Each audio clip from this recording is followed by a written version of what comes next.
Ay isang digmaan sa pagitan ng lahi ng mga dragon at ng mga demonyo, isang alitang nagpatuloy sa loob ng libo-libong taon. Sa kabila ng pambihirang lakas ng mga dragon sa labanan, hindi nila mapigilan ang sagad-sagad na dami ng hukbo ng mga demonyo na nagdulot ng matitinding casualty. Upang itaboy ang pagsalakay ng mga demonyo, ipinadala ng reyna ng mga dragon ang kanyang personal na mga tagapagtanggol sa labanan. Ngunit ito pala ang mismong plano ng mga demonyo, ang ilihis ang atensyon ng reyna habang ang isa sa kanila ay palihim na pumapasok sa kanyang silid at kinidnap siya.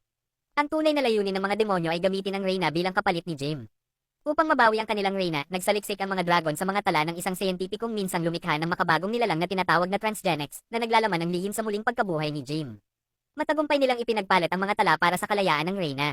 Ngunit si Jim, na nasaksihan ang buong pangyayari, ay sinundan sila papunta sa pugad ng mga demonyo.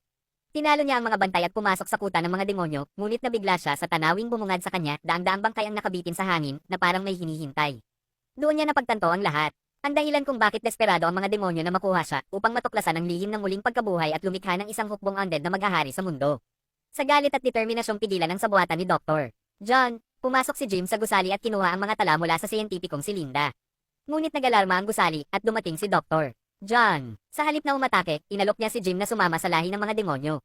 Ngunit si Jim, na alam na ang kanilang masamang balak, ay tumangging makipagtulungan at tumalon palabas ng bintana upang makatakas.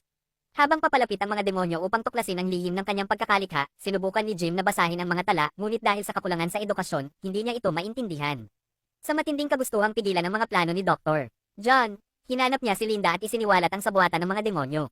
Agad na nakita ni Linda ang panganib at nagpasya siyang makipagsanib puwersa kay Jim. Ngunit habang sila'y naghahanda upang kumilos, natagpuan sila ng mga demonyo at biglang inatake. Sa gitna ng labanan at sa tindi ng kapangyarihan ng mga demonyo, nabagsak si Jim sa lupa at nakita ang kanyang buhay na nakabitin sa isang hibla. Sa kritikal na sandali, humarap si Linda.